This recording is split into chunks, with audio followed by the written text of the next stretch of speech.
Welcome to USA Global TV and Radio, where our mission is to provide education, entertainment, hope, and inspiration.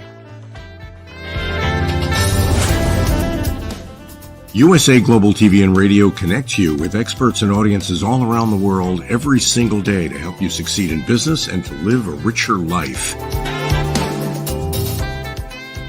Visit us at usaglobaltv.com to learn about career and life-changing training and mentoring programs like the Listening Mentor.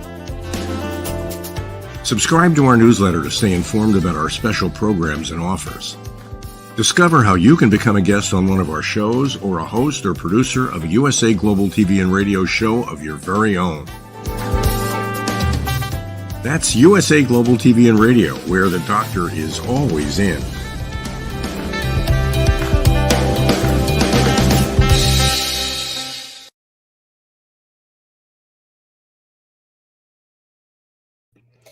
Hello and welcome. Hopefully it's welcome home to USA Global TV and Radio, where our mission is to provide world-class education, hope, and inspiration to all of our fans across the world. I'm Dr. JACALYN KERBECK, and our show today is The Art of Creating Mental Health Wealth.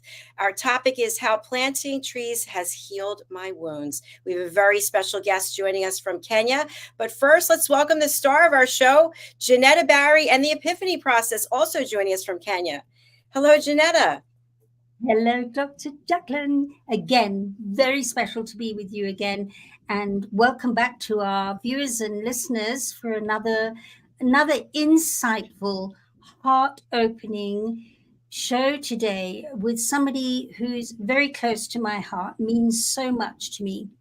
And Shamim and I actually met through really difficult circumstances. And some of you may remember, in fact, it's the 10th anniversary this year of this happening. But some of you may remember where there was a terrorist attack in Kenya in a shopping mall. So I thought I'd give a bit of background on that before I introduce our guest. So the Westgate shopping mall terrorist attack happened on the 21st of September, and I happened to be not in Kenya at that time. And in fact, a client of mine phoned me up and said, you better get right in and I'll pay for your ticket. You've got to be there to help people. And whilst that was happening, I was actually helping somebody who was actually in at that time, and she was messaging her brother, and I was giving messages back to her as she was holed up, surrounded by a whole load of injured people, trying to keep as quiet as possible. So we've got a couple of slides to show you of that attack, nothing gory, just to give you an insight of what that was about. So Dr. JACALYN, if you can bring those up, that would be great. So this is the first one, which is the actual, one of the terrorists. Now, these terrorists were from Somalia, known as Al-Shabaab terrorists.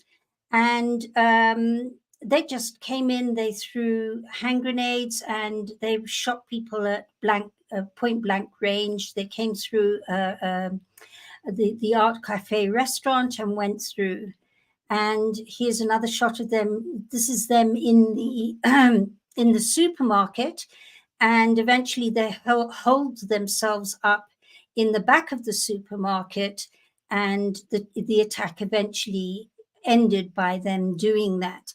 And another one of my clients who I helped with was in one of the storerooms to where they were shooting, and she was able to get over having had that happen to her after she came out, when I was able to sit with her and work her trauma through. This is a very well-known picture where armed civilians came into the shopping center to help protect and evacuate people who'd been stuck there. And these two, this hit the international press. It was a pretty, in fact, the lady on the left, I think, had something like 6 children with her. And you can see there's one of the civilians armed, making sure they can get out safely from the terrorists. This is also afterwards, the armies got into the the Kenyan army into the shopping mall, and they're helping people who'd got holed up in different shops. And you can see there's a picture there of, on the left, one of the panes in the shop window got shattered with all that was going on. And here's another one with a soldier on the right and a mum and baby on the left trying to get out. And this is outside as everybody was getting out. And then there was a siege for about 24, 48 hours. And in the end, the whole center collapsed and all sorts of things started happening. Now, why I've shared that with you is that my guest today was one of the people that was in that shopping center. And I'm not going to say anything more except to say that Shamim Allu is an exceptional person. I love her dearly. She and I have followed each other in our journeys since that terrorist attack. And she's going to share her story and what happened, our connection, and where it's taken her. So welcome, Shamim Allu. Welcome to the show. Thank you, JENETTA, and thank you, Dr. JACALYN, for having me here. This, well, it's morning for you, it's evening for us in Kenya. It's amazing, I've watched the clips just now, and it always sends a chill in my spine a little bit. It sort of makes me aware that I'm one of the really fortunate ones who made it that day. There was about 64 people who didn't make it, and that took time. Their healing and the rest of it, I'm not sure for the ones who were left how they're healing well, but I for one was injured quite badly. I was hit with bullets, and I was also struck with the shrapnel from the grenade. So that sort of was my little cap, and I had to spend a lot of hours waiting for help to arrive. And whilst I waited, I was part of a media team. And there was a cooking show going on. There's a lot of children involved. And there was children who lost their lives as well that day. But I had a little boy beside me, and he was gone. And I kept my eyes on something. I thought, well, if I look down, I'm going to break down. I've got to look somewhere else. I've got to take my attention somewhere else. I've always been a very optimistic person. And I found the trees to the far left of where we were on the top floor, so I could see where the trees were. And so I kept my eyes on the trees, and I waited many hours. I actually thought at some point maybe I was going to not make it that day, but something kept me together. Something, I think, nobody plans to be in a situation like that, but when it does happen, everything that is you, the essence of you, comes through, and that's what pulled me through, I think, that day. And lots of people who helped, who came through, who helped with, donations. I remember the first round of help came at about 4 o'clock. We were already hit at about 12:30, and it was many hours of waiting. But when I looked at the trees, I thought, you know what? If I make it today, I'm going to do something for the trees. And it was when I was picked up at about 4:30, and I realized that I'd lost my hearing from the implosion, and also I didn't know that I'd been hit so badly. It's amazing. Adrenaline, or call it, the mind, or high being, whatever it was, there was no pain. But I'd been shot twice in the arm, twice in my back, just missed the spine, and I'd been shot in the ankle. And I'd been hit by the grenade. But I didn't see any of it. That was the funny part. And I think that sort of kept me together as well. Anyway, finally, it was a long story, getting back, getting well. But the thing I realized is when I woke up on Sunday morning, this was after the attack, I asked the doctor if I had a colostomy bag because I knew part of my colon had been removed. And he said no. And I said, well, then I forgive the people who shot me. And he said, well, that's the medication talking. I said, no, it's not. I need to get well. I've heard about the extent of my injuries. I don't feel it because obviously I was very high on some nice stuff. But I said, then I forgive the people who shot me. And, I spent 3 weeks on my back in hospital, came home. I'm pretty fit, but I came home in a wheelchair. That was the reality of life. And it was crutches for the next 2 years. But whilst I was still on the crutches, it was an afternoon, a beautiful afternoon. And I remember meeting JENETTA, and she came home, and we sat there and talked about healing and all the rest of it. And she said the most amazing thing, which I've never forgotten. JENETTA said, "Have you got gratitude?" And I said, "Oh, yes, I do." And she said, No. Do you have gratitude for what happened to you? And to be honest, JENETTA's a tiny little person, one of the sweetest human beings you've ever met. And I thought, how can I have gratitude for that? She said, "Your life changed. Yes, there's a pronounced limp. Maybe you'll never let go of the crutch. And maybe you'll walk for the rest of your life with a crutch. But are you grateful for what happened?" And she said, everything changed in those few minutes that you were hurt. Your life changed. And I said, well, I know it was World Peace Day on the 21st of September. So that changed. My vision of life changed. I became a more patient person, and a forgiving person. And she said, well, no. Do you have gratitude towards the people who shot you? And that shook me. That really did shake me up. And it took time. I can't say it happened overnight. It took time. And I kept asking myself the same question that JENETTA had posed to me. Do I have gratitude towards the people who hurt me? And in time, in a few months, with a lot of practice, yes. Today I can say if I was to meet one of them or three of them or however many they were, I would say, I might hit them because of the pain they caused me, but I might also say thank you because they changed my life for the better. They were angry at conditions, situations, themselves, everything, maybe. But I refuse to carry them on my back. But I am extremely grateful because had that day not happened, I would not be the person I am today. And that's where Trees for Peace was born. It was born on a very violent day, the 21st of September, which is World Peace Day. I now do trees. It's a foundation that I'm setting up. And to talk about the power of peace, to talk about the power of gratitude and appreciation and forgiveness, because that was my personal healing. It was the choice I made. It was the easiest option I had.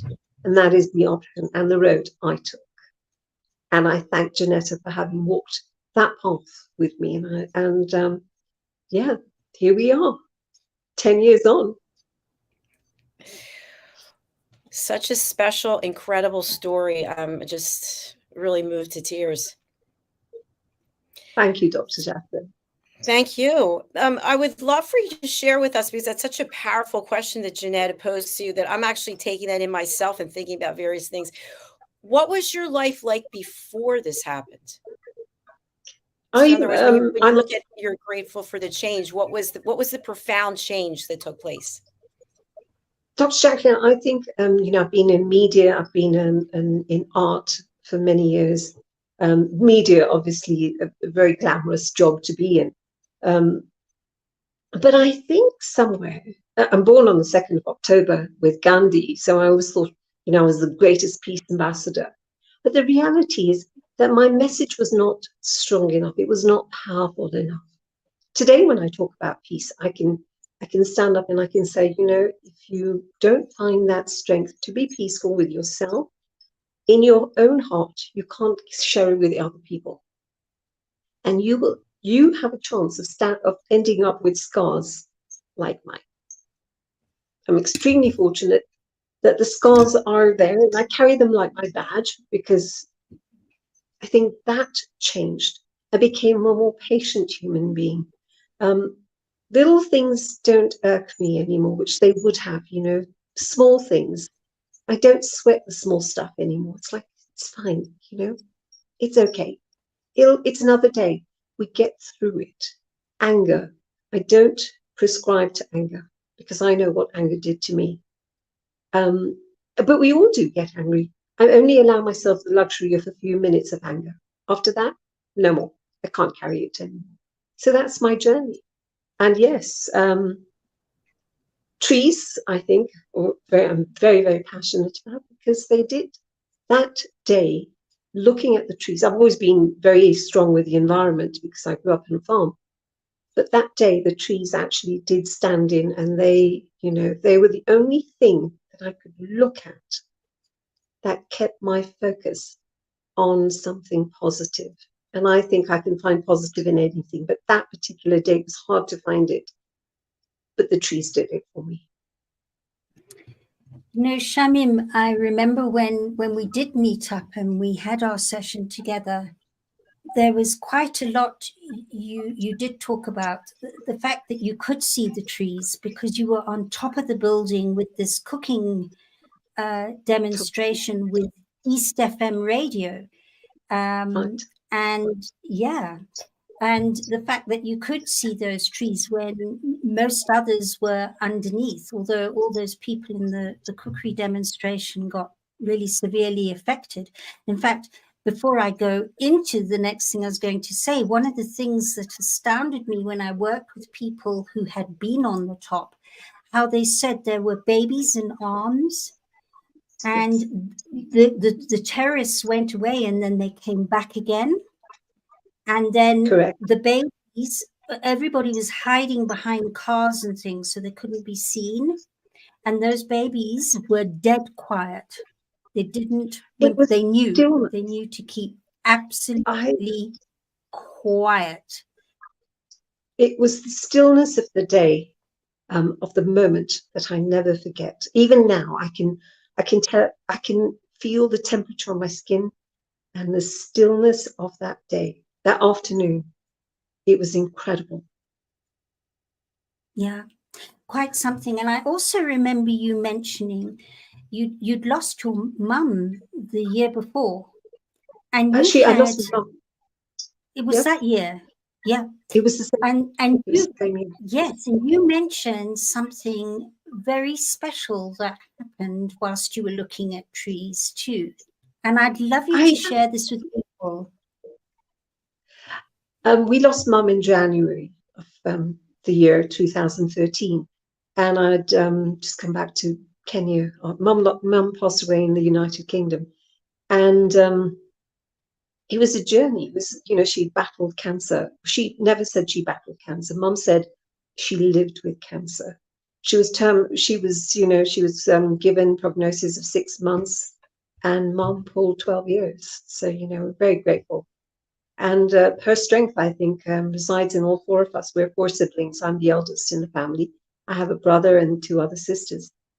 And I remember, I thought I was slipping at that time, seeing my mom in a pink dress. And I thought, oh my God, my mom's here.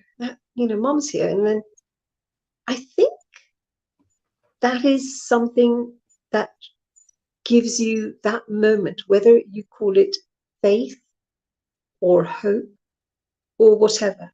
That was the moment where I think it was the turning point for me. I thought, okay, I'm going to make it.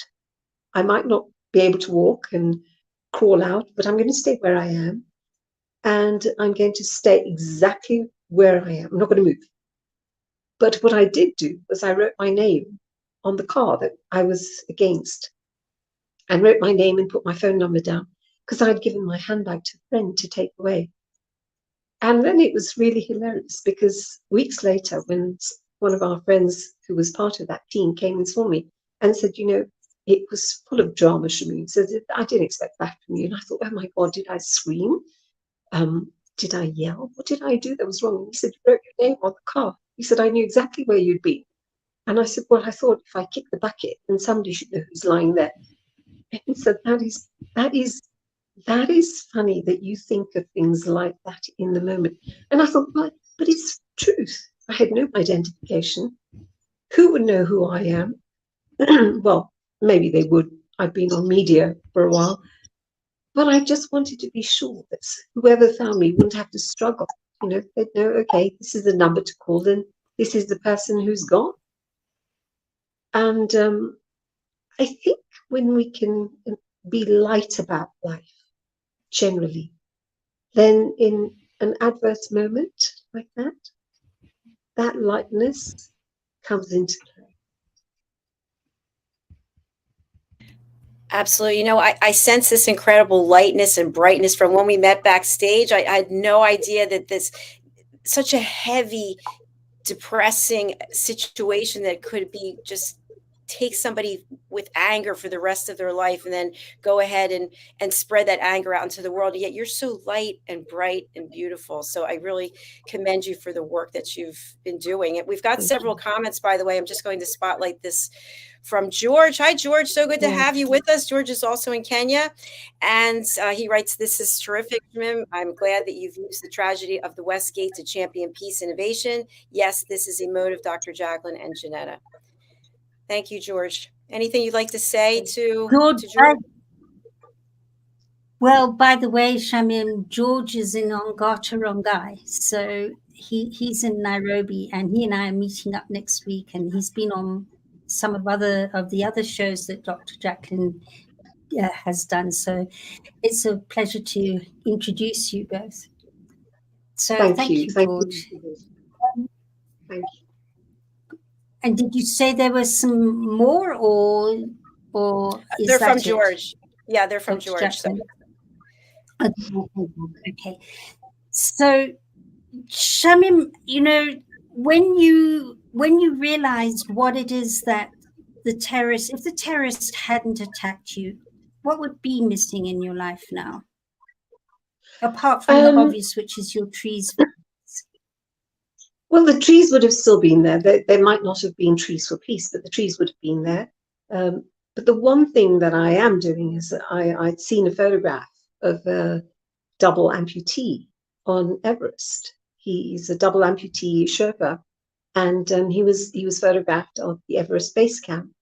And this was about two and a half years ago. I'd seen the photograph, and I thought I had a very pronounced limp up to that time, and I thought, you know what? I need to take my message higher and further.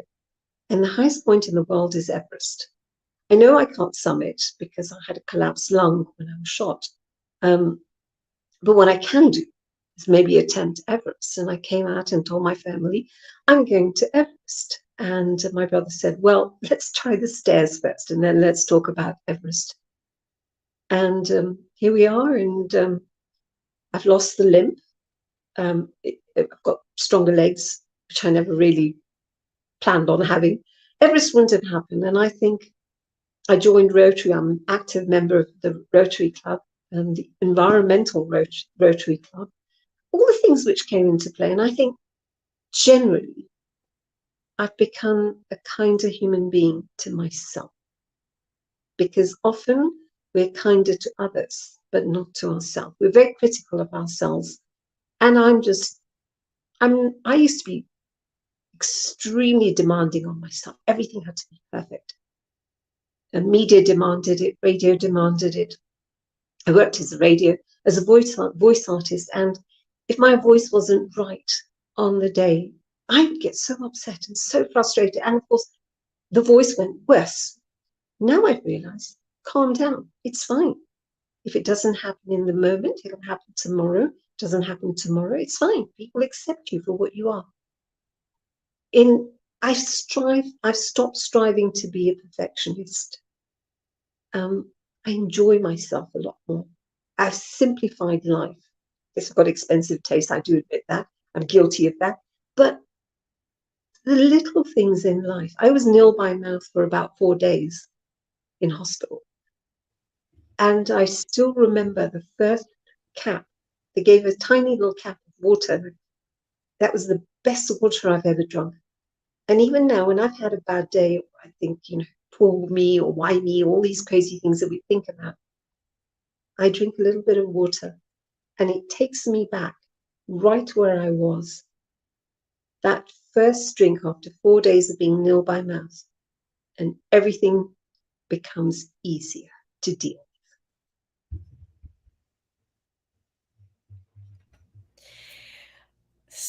So profound. I'm just so blessed that you were here today with the story, because there's so many lessons in there for people. There, like when you were talking about how hard we are on ourselves, I know Jeanette is hard on herself. I'm hard on myself. We're perfectionists about everything. And just to think about letting go of all of that, I can almost feel like a weight being lifted. And so you've really inspired that in me. So I thank you for that. What I'm wondering is, with the work that you're doing for peace, what message would you like to resonate with the world? What is your legacy after you're gone? What do the trees mean? The environment is like us. Unless we look after it and are gentle with the environment, we're gentle with ourselves and the environment, we'll have less wars, less aggression. The people who shot me were angry.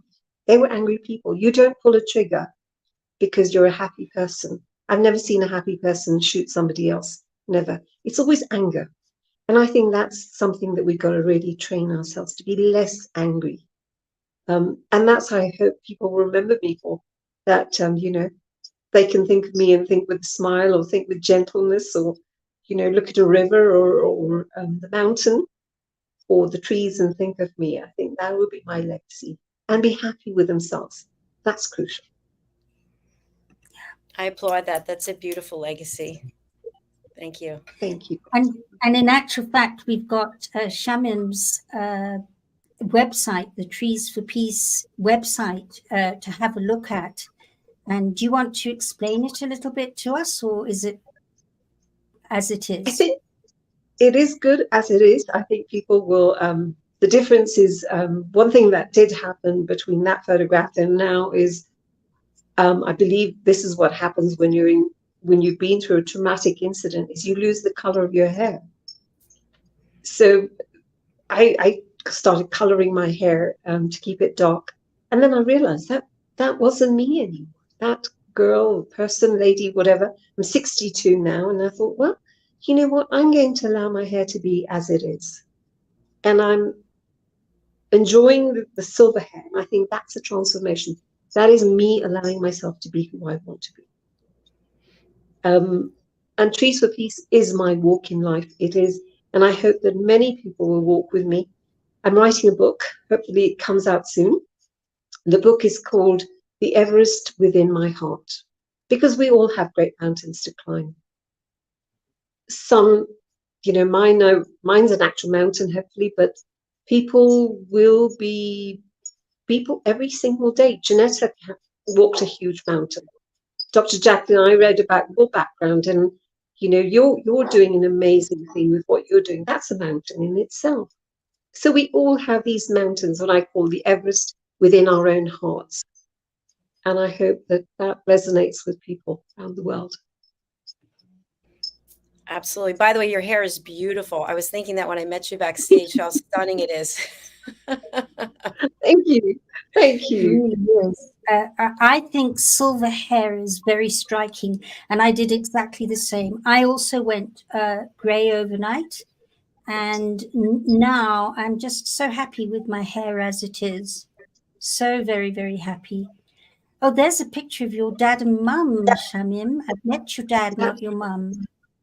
Yes. My dad suffered from PTSD after Westgate, and my dad passed away about 3 years ago. So we lost Dad from PTSD from Westgate. And that's Mum, a little bit lower, a stunning lady,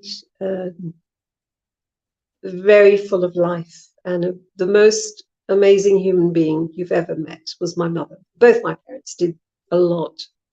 And living by the mountain, I think, also helps. I think it picks up energy. I think there is so much we can do in this world. It's not always about me. It's also about what I can share with somebody else. Can I make a difference in one person's life every single day of my life? That's my achievement. There's a photograph of me in the hospital, healing up. And that was when I'd had the second surgery to take out the grenade shrapnel, the grenade case from my ankle.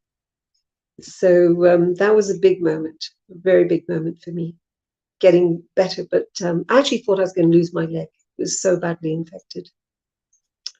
And the photograph that's to the lower left with everyone hugging a tree is actually in Ethiopia, in Addis Ababa. It was a tree that was planted in honor of people like myself at the African Union headquarters. And the tree's now 9 years old. So I'm really happy the tree's there. And it was really hard going down on my knees because I was still on the crutch. But yeah, here we are. Life goes on and we get better with each day. Wow, you look just like your mom, by the way. Yes, that is so two beautiful true. ladies. So how Thank does you. it work, Trees for Peace? For Well, our Trees for audience who's not Peace, familiar. I've tried to, raise funds on my own. I design my own jewelry, sell the jewelry and raise funds, and then donate the trees on to people where they can come to a good cause. Schools, people. Mostly we've done fruit trees because that was something that I never ate when I was in hospital. But I suddenly craved it. This whole craving came through. Maybe it gave me some excellent blood in hospital. But yeah, so a lot of trees are being planted around Kenya, a few around other places. But the idea is not to plant millions of trees. The idea is to grow trees now. I've learned that term joining Rotary, that it's not about planting trees, it's about growing trees. They need a lot of time, the attention, just like a human being, give them love and attention and they grow and flourish. Now we're looking at, hopefully I can raise awareness on peace and the environment with the trek to the base camp. We're looking at maybe November this year. I had some complications. I had a lung infection a couple of weeks back. So I've been asked to sort of take it easy. Maybe not do Everest this year unless I can get it all clear, but it's going to happen. Whether I get to base camp or whether I get it to the first step on the Everest trek, it's got to happen. It has to happen because I do believe that that journey is mine, but not only mine. I think I'll be carrying a lot of people with me in my heart and maybe hopefully inspire people that, there's nothing you cannot achieve if you wish so.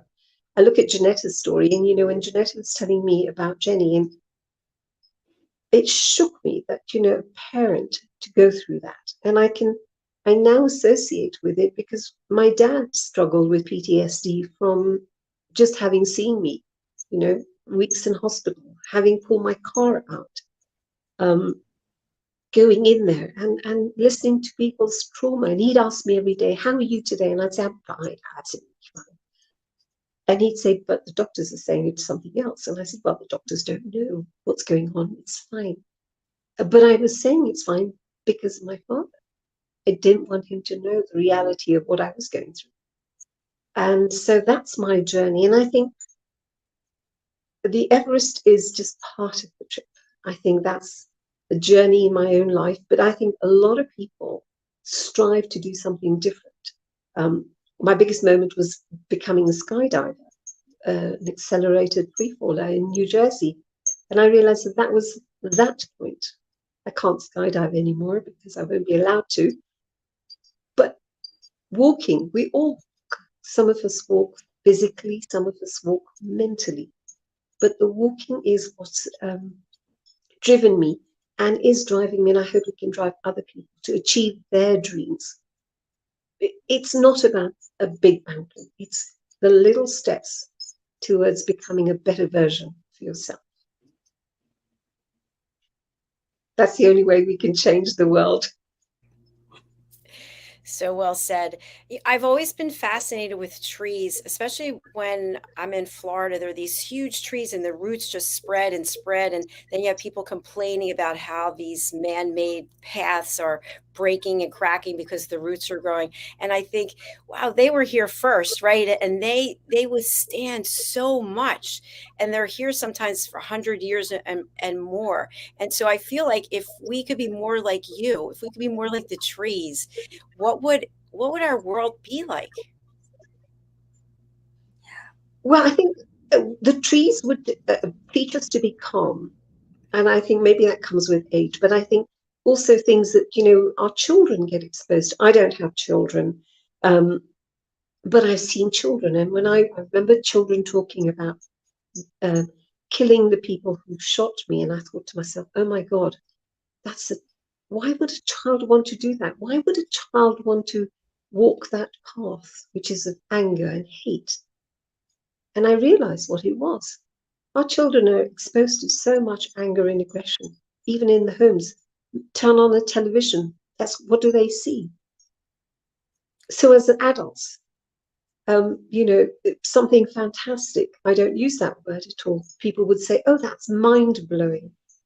And that scares me, because mind-blowing means something really terrible, and you definitely don't want to see somebody who's been through that. It's a horrific sight. And so if we start changing our narrative on the words we use, then things will become better. And I think that would start to ease a lot of people's problems. I was in the States and doing a little talk there, and it was amazing because I asked people to drink a bit of water before we started the conversation. And the first thing they said was, some of them said, oh, but I'd rather have coffee. And I said, well, actually, if I'm talking, then please, it's a humble request, a little bit of water so we can start. And it was incredible because they said that they were more attentive, they felt awake, and they looked into themselves and heard themselves rather than just listening to me. And I think that was my job done for that day. Thank you. I know we're coming to the end, but I do have one more question. I'm just wondering, from that day, from that event, was there a community of others like you who came together and something happened as a result? I think people tried. A lot of people tried. I've tried to connect with as many people who went through the day, because there was hundreds of us and their families. But I think I had the great opportunity of being with media, so I could reach out to anybody anywhere. You know, I was on radio, and that made it easier for people to open up. I still get a lot of letters, and people will communicate and send me a message, or Facebook. I'm very active on Twitter. I'm a huge Twitter fan, and it's at Shamim Allu 1. And I think people do resonate with that. And also people who've been through a similar kind of trauma, no matter where they are in the world, we sort of have a bond. I know I was talking to somebody who witnessed one of the shootings, a school shooting in the United States, and we were talking about, you know, how they changed and how they turned anger into something positive. And I thought, that maybe that's why people like myself go through this, to help others make sure that they get a better life, a better opportunity. They're heard. They don't need to be angry to be heard. Thank you. JENETTA, last question over to you. Well, I think I'm out of questions, because I think you've covered it and embraced it and hugged this whole conversation, Shamim. As always, it's always a pleasure and delight to spend time with you. And I know, having you behind World Jenny's Day in the background, Shamim was part of the very first World Jenny's Day in 2020. She interviewed me. She was one of the interviewers on that day of our 5 hours online in 2020. So she holds a very special place in World Jenny's Day. And your energy and your love just shine through. And it's just such an honor to have you here today and to be able to share that energy and light and your message, because I always say, if it can make a difference to one person, but I can guarantee this has made a difference to a lot of people out there today. So thank you. Thank you, JENETTA. Thank you for walking my path in life with me. And Dr. JACALYN, thank you for this opportunity. I can't thank you enough. Thank you is a very small word. But yes, I really appreciate it from the bottom of my heart. Well, it's my pleasure. It's our pleasure. It's an honor. And I'm so glad that you are here on our platform for our network to get to know you, and hopefully some collaborations will come from it. So I'm going to spotlight you. And if you could share with people, you did give your Twitter handle. If you could give that again. I went over and followed you. I thought I was following you in all the places, but I missed that one. So how can people reach out to you, and how can people support your work? Well, I think the next project is going to be water. So hopefully the Everest walk is happening. I need help getting my book together. I'm sort of penning it every day, coming up with chapters. We've got down to 11 chapters. But the Everest within my heart is everyone's story. It's not just going to be my story. But you can reach out to me on Twitter, which is at Shamim Allu 1. I don't know where the 1 came from. I'm really sorry about it, but it's there. It's just like my name, small undercase, and it's a 1. I love Instagram. I'm a social media buff. Love it. Follow me there as well if you like. Facebook, I'm active, but not so active. And of course, my buddies, JENETTA Barry, always knows exactly where I am in the world. So you can contact her.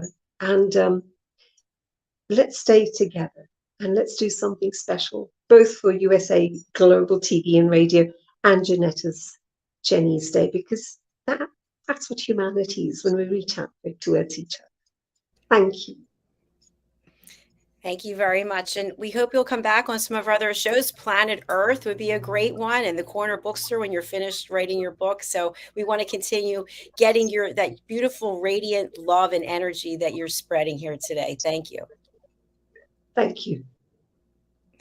JENETTA, how can people reach out to you, and who would you like to contact you? Thank you, Dr. JACALYN. So anybody who would like to chat to me about changing the internal conversations inside them that often contradict, where you think one thing logically and your emotions think the opposite, and there's a lot of conflict going on there, and hands up, who of us haven't had that happen to us at least once in our lives, but I think it's quite a regular thing for most of us. So if you'd like to get hold of me to talk about gaining the skills to even out those conversations so that they don't contradict anymore, you can get me at JENETTA, JENETTA, at theepiphanyprocess.com. And you can visit theepiphanyprocess.com to find out more about the process and how powerful and accurate it is. It's helped many, many people. I ask questions that really get people to think and go, wow, as Shamim just shared with you. And then if you'd like to get involved or be part of or be there on the day of World Jenny's Day, go to worldjennysday.com, WORLDJENNYSDAY.com for more information. And you can get hold of me on either of those websites, and I will get back to you almost immediately. And thank you again, Dr. JACALYN. Thank you so much, JENETTA. And our next show is coming up. It's the United Kingdom News and Culture, so please do stay with us for that. Also, I want to thank our sponsors. Specifically today, this show is brought to us in part by the British School of Excellence and Mr. Philip Sykes. Let's take a look. Please stay around and watch the sponsorship, and we'll see you back again soon. Thank you. This program is brought to you in part by the British School of Excellence and founder, Mr. Philip Sykes. Building confidence, changing lives. Do you share our view that etiquette is a set of modern life skills that are essential for personal and professional success? Join us as an etiquette coach and change people's lives through the power of etiquette and manners.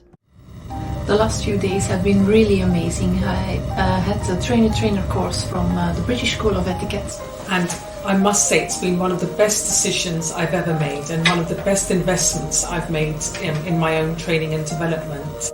Now, words alone will not describe the transformation and the positive path that I have traveled with the British School of Etiquette.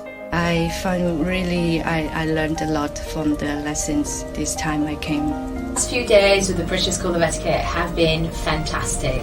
And what I've learned now is really beyond my expectations. This is the most rewarding experience and the best investment I have made this year.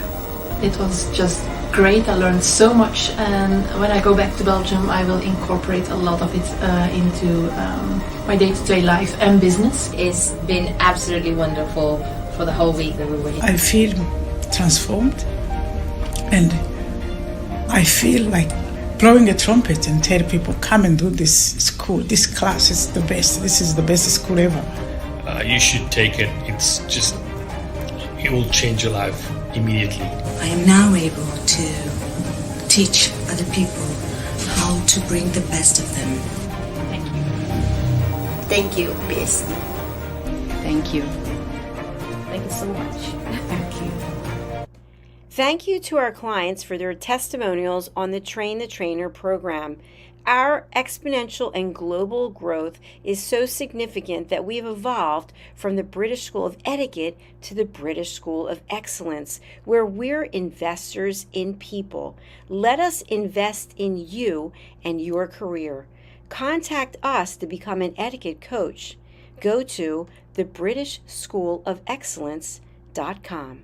Start your career and elevate your success today.